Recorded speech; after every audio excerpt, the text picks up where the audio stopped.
আপনি যে একজন সাহসী মানুষ সেটা কিন্তু আপনাকে দেখেই বোঝা যাচ্ছে।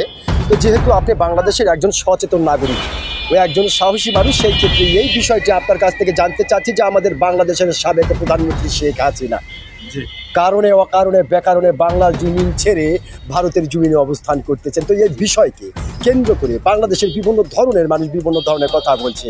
কেউ বলছে শেখ হাসিনা কখনো কোনোদিন বাংলার মাটি তার পা রাখতেই পারবে না, আবার অনেকেই বলছে না শেখ হাসিনা আসবে অচিরেই বাংলার মাটিতে বীরের বেশে।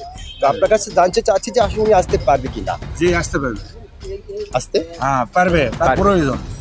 প্রয়োজন? হ্যাঁ প্রয়োজন কেন? যে ভালো ছিল, ভালো ছিল মানে এই জন্যই প্রয়োজন।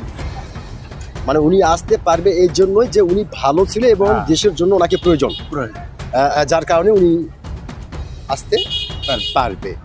তো আসলে ভাইজান যেহেতু খুব সুন্দর করে এবং চমৎকার করে আপনি কথা বলতেছেন অত্যন্ত সাহসিকতার সহিত, তো সেক্ষেত্রে জানতে চাচ্ছি আসলে কোন আইডিয়া বা কি প্রয়োজন, এই জন্য একটু যদি আমাদের তথ্য দিতেন তাহলে দেশবাসী জানতে পারত।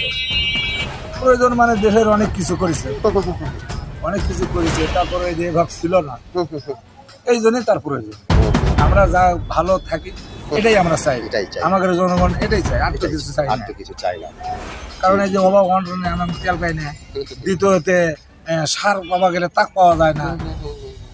হ্যাঁ, জি জি জি জি। আর যে পরিস্থিতি, এই জন্য তার প্রয়োজনে ভালো থাকলে আমরা এটাই চাই। এটাই চাই। ধন্যবাদ ভাইজান আপনাকে। সত্যি যে আপনি একজন সাহসী মানুষ, আপনি কিন্তু আপনার সাহসিকতার পরিচয় দিয়েছেন।